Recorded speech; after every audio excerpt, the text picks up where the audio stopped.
Well, hello, old friend. You decided to not work again, didn't you?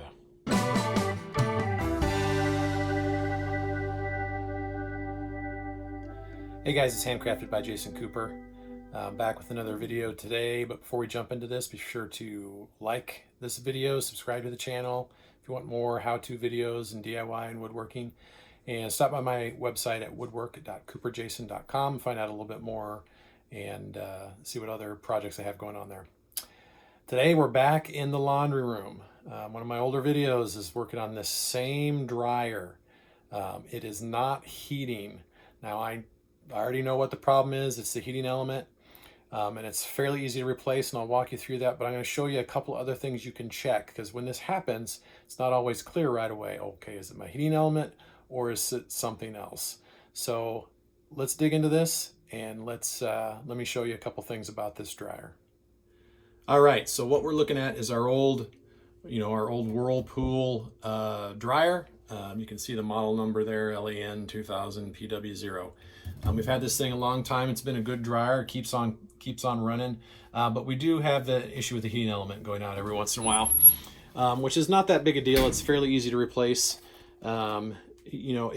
If you have the same issue where your dryer stops heating but otherwise seems to be running just fine, you can turn on the cycles and it kicks on and it tumbles and all that kind of stuff. So a good chance it's just the heating element that needs to be replaced, and they're fairly cheap, and you can get them on Amazon or at a parts store or whatever, and you can easily tackle this yourself if you're not too timid. But again, when you do something like this, it's on you. Take precautions, make sure you're following some safety protocols and have some idea of what you're doing, which is why I'm doing this video, so you can help get that figured out. So the first thing we're going to do, because this is an electric dryer, it's got an electric heating element, we're going to unplug this thing. We're going to pull it out away from the wall, and I'll show you how to get to the heating element and get this thing checked out. All right, so I've got this pulled away from the wall. As you can see, I've got it unplugged from the plug there. We've got the exhaust vent going out the wall here. So I'm going to crawl back here and get this undone first. Usually a quarter inch nut driver or a flat screwdriver, depending on what kind of an attachment you've got. A couple turns, usually it'll pop right off. Yep, okay, we're good. So now, to get to the heating element, it's actually down under here, behind these vents where air comes in. And we have to get this whole back comes off. There are screws, like you can see, one there, one there, one there, just around the perimeter. So we're going to pull those off. This one here covers the electrical connections, which is part of why you want to have this unplugged, so you're not going to get zapped. And this one has a tab here that goes in here and then goes over the top of this one to hold it all in. You'll see that as I take it apart.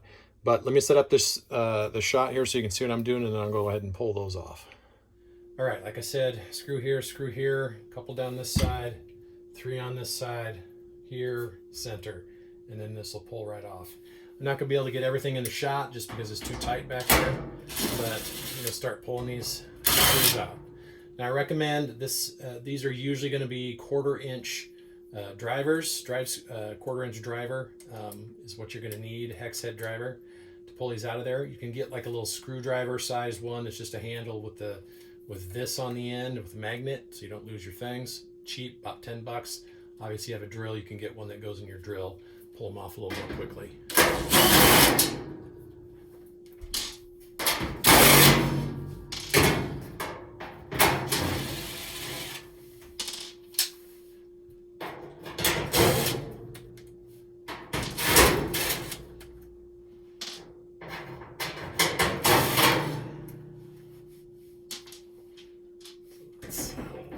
Here, this will come off with it. Set that to the side.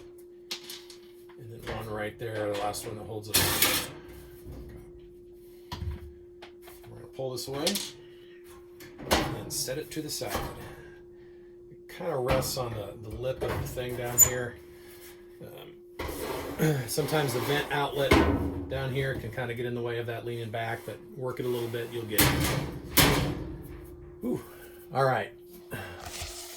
Okay, so here we go. So there you can see the electricity comes in, goes down here. This is the heating element right here. This little part, there's a screw on either side. You can see the two main wires coming in. This is just a jumper that goes from one terminal through one of the like thermostat sensors here, the safety features, and then that goes through the heating element, which sits behind here. Okay, so to check, the easiest way to check to make sure that it is a problem with the heating element in terms of why it's heating is at this point is to find these two wires and disconnect them. Just remember, top one on this case was on the top one, bottom was on the bottom. It really doesn't matter in this case because this is two legs of 110 coming in, because this is a 240 volt dryer, and they act as ground or neutrals for each other, alternating phases. And so 120 plus 120 is 240 volts. So these are your actual terminal connections that we're going to test for continuity here with our multimeter. I have to grab mine, so I'm going to have to set this down for just a second, but I'll be right back. All right, so I've got my multimeter here, and we're going to test for continuity. Continuity means that electricity can flow from this point to this point, or vice versa, it doesn't matter. That will go through the heating element, and but it's worth checking before you take this off, okay? So the first thing we're going to do is turn this on to the continuity test, which is right there. And what that does is anytime it can electricity can flow, you're going to hear the noise. Yeah, as soon as if I can do this with you, let me just do it here. Okay, so metal to metal, you can hear it flowing. It's going to give you a reading of I believe that's ohms on there as well. But that noise is what we're looking for. Is if that noise happens, that means electricity is flowing, and the problem is something else. But if we don't get that noise from here to here, whoops, which we are not, then we know the electricity cannot flow through this. Okay, now there's one more thing to check, because as you can see here, this is a little like thermostat safety device to keep it from going over temperature. If it were to get too hot, it would cut out the electricity and keep this thing from catching fire or something. So it could be that this is the problem too. And the easy way to check that is to test from here, one side of it, to the other side. Now to do that, we're going to disconnect this jumper just to make sure there's no other path for electricity to flow. Pull that off. It's going to be stubborn. Holy cow. It's really going to be stubborn. I'm going to try pulling the bottom off. There, bottom one off came on. As long as that other end of the jumper isn't touching anything, this will still work. So now we're going to test from here to there, just to make sure it's not just this little bit here. Oh, so electricity can flow there, but it can't flow through the whole unit, so we know that there's probably a break inside here in the heating element. So we're going to pull that off. It's real simple. We've already got the wires disconnected, but there's one screw here, and there's one on this side. Can't quite get the camera back there, but right there, same thing. And then this whole thing will just kind of pivot out, down, and out, and we'll get it up on the top here. So one nut there, or screw. Set that aside. Let's get this other one on the outside. Again, I can't quite get the camera on. Okay. But I've got my wires disconnected. This jumper can stay on, that's fine. Pull this bottom out, slide it, work it down. And there we go. There we've got our heating element. Let's get this up above and take a look at it. All right, there it is. There's the heating element. It's actually got two sides to it. That side you can't quite see. We already know that continuity, there's no continuity, it won't flow through. But I can't see any breaks on this side, so it's probably on the other side. But just to verify, so you can see what's going on here, I'm going to bend those tabs and pull this center part out of here, out away from this housing. That same over there, and you can see what the problem is. But like I said before, this is just a safety feature here, so that it doesn't overheat. So when we were testing from here to here, it would be the same as testing from here to here for continuity.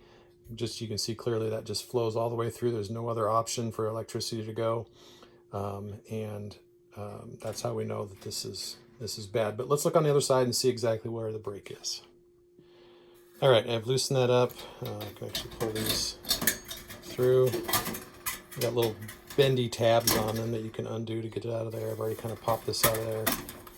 Pop this up, turn this over, and there you can see right there that this is broken. I've already been in here and messed with this just to see what was going on so I could show you. So it's a little bent up. It won't look quite that bad, but you can see that the coil is actually completely broken there. Now there might be, if you're a welder or something, maybe you can figure out a way to stick that back together, but I wouldn't try it unless you really know what you're doing. It's cheap enough, 20, 25 bucks for a replacement part. I think the OEM is about 40, 45 bucks. The original heating element I had in this dryer only lasted less than a year. This last one that I'm putting in now, this one here, this has been in there 3 or 4 years. I think maybe pushing 4 years, 3.5, 4 years. So I bought the same one, went back on my Amazon order, found the same one I ordered back then and ordered it again. And I'm going to stick that in. But as you can see, like I said, you've got a clear break. That's probably what your problem is. Just replace the thing. All right, so here's what a brand new one looks like. This particular one came with the heating element. It came with the the safety fuse, I guess, heat fuse, thermostatically. If it gets too hot, if it cuts off electricity. That's what I'm trying to say. It actually came with the upper one too, which I didn't show you, but I might show you that when I put this back in there. And it came with even the master fuse for the whole unit, which I did not show you, but I'll show you when I put this back in. And a couple screws. So if you remember on the old one, I took out, this sits right here on the side and that opening. And then the jumper goes from that to there, and then the other wire connects in. So one thing I probably should have mentioned, always take a picture of things before you take them apart. So when I took that out of there, so you remember how to put it back together. Missed that step. Oh well. So I'm going to get this set up here, get this on there, see if I can get it in a camera shot for you, and go from there. Show you.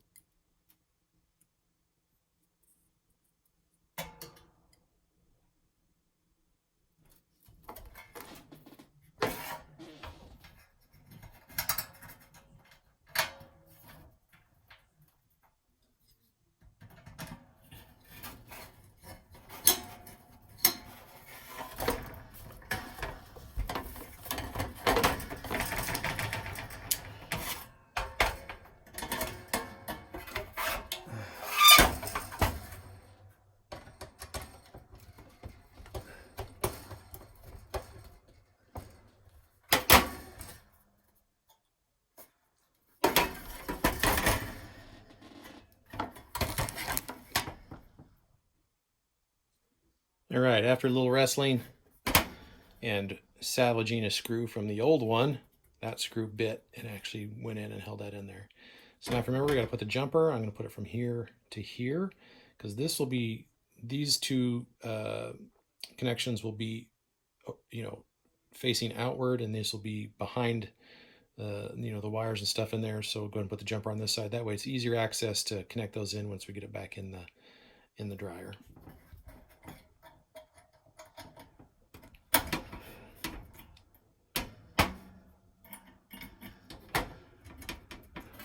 And on this one, these are actually a wider blade than that. So the gold one goes on there. Only goes one way, in other words. That end won't fit on here. So anyway, so that's good. Now we're going to go back in there and stick this in. But I do have these other parts, the upper thermostat, which if you look at it, it's rated, it looks like it's 309 degrees Fahrenheit. There's a little 309F on there. It looks like this one's rated for, it says 80 degrees Fahrenheit on there, but this is where the air comes in through the dryer. So if this heating element is on, and let's say the fan or the motor actually went out, but the heating element was on, this would heat up real quickly. It would cause this fuse to trip and keep this thing from, causing a fire or something. Because if you don't have air flowing over it, it's going to get hot fast. Same with this upper one. It's there to kind of protect that this isn't getting too hot for the unit and going to cause problems. But that's, I'm going to stick this, since mine is working, I'm going to stick that extra part, this extra part. Might even salvage that the one like this from the old one, and I'll stick those in a baggie and then stick them in my parts cabinet with some other stuff I have. In case I do actually have a thermostat go out, I'll have one on hand because they're all perfectly good shape. Just don't technically need to replace them unless there's a problem. So, all right, so we're back here behind, and we're gonna get this in here. Just reverse what we did before. We're gonna stick that end up in there, and it goes up in there quite a ways. And just kind of press this down, and then it's just a matter of lining up the holes on either side. I don't think I can do that one-handed. Maybe. Not quite. Can't quite see daylight there. So I'm gonna have to set you down and then just pull you back here later. Got it lined up on this side, and screw this one off. Yeah, there's one screw on the other side. And one thing I did notice, you really have to, gosh, where's my shot here? Oh, here we go. Oh, this side, here we go. You really have to jam it all the way up in there as far as it'll go before that's gonna line up. You just gotta get this other one. And it's gonna probably be a pain, but we'll get there. Yep, it'll be a pain. You need both hands, gotta set you down. All right, so it is back in there. We got the screw on this side, screw on that side. Probably shouldn't hook those wires up without showing you. But anyway, the two wires, the one coming down from the top, I put on the top terminal, one coming up from the bottom terminal. Those were the only two that I disconnected. What I usually do is take a picture before I take anything apart so I can remember where all the wires go and everything. But I've done this enough, I didn't need to do that because I only had to disconnect these two wires since that's just a jumper. Now, that upper thermostat fuse, if you want to replace that, that is up here. Oops, I pulled those off to test it earlier when I first pulled this apart, see what was going on. And it's good. It's not the problem, we know that.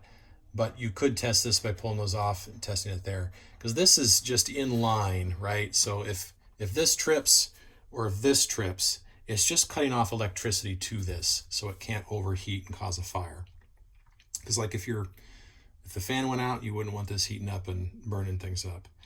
Now, if we'd gotten back here and had continuity here on the heating element, but it still wasn't heating, and this had continuity, and this had continuity, then we know that there's a problem probably with the line voltage coming in. One of these legs would be bad or something like that. And you could actually test that with your multimeter across these two terminals on a 240 voltage range on there and see if you had voltage if you plug this back in and turn it on. But then you're dealing with some pretty high power electricity. You want to know what you're doing. But we should be good to go. So I'm going to go, before I put the back on, I'm going to go ahead and plug this in and test it before I bother putting all the parts back on, just in case there is a problem still. Make sure it's heating up, and then we'll put the back on. Okay, here we go. Let's test this sucker. Put it on there on high heat. Kick it on. Door's not closed. Haha. There we go. We'll give that a minute.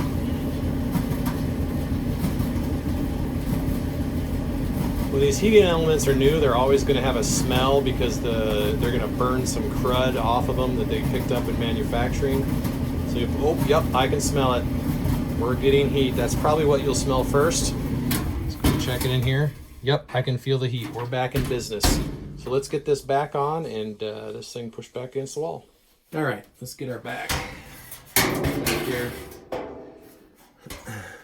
Now down on the bottom, there's a little edge where this rests, and then you just kind of lean it back in place. So you're gonna put that bottom on there. Oops, line it up. Oops. With the center outlet. That should be good right there. Get this out of the way. Get it over this exhaust hole. Oh, look at there. Lines up pretty good. Then it's just a matter of going through with your screws. And we took out, let's see, 1, 2, 3, 4, 5, 6, 7, 8, 9 screws. So we just want to make sure we get them all back in. And you get one up there to hold it. And I'm using an impact driver. This is way too powerful for sheet metal screws, so I'm going very easy on it. You don't want to overdrive these, or you're just going to strip them out, and they're not going to hold.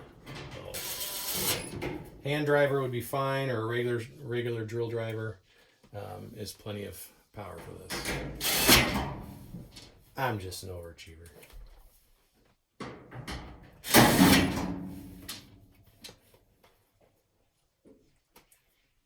Notice I did unplug this again before I started messing with this because I don't want to touch those. That's 240 volts right there. If it's plugged in. Okay, last couple screws. Actually, we do this one first. Okay, and if you remember, there's a little plate here with this tab. It goes in that little slot, if you can see that. Then there's another screw that goes through this and through this. That's the last screw. Come on. And there we go. Oh, gotta reconnect the outlet hose here. I don't know if that's in the camera shot or not, but just gotta get this bad boy hooked back up.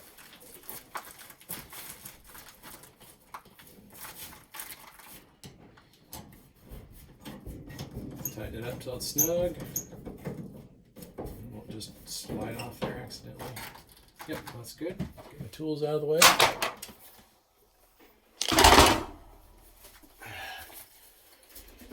Get this thing slid back.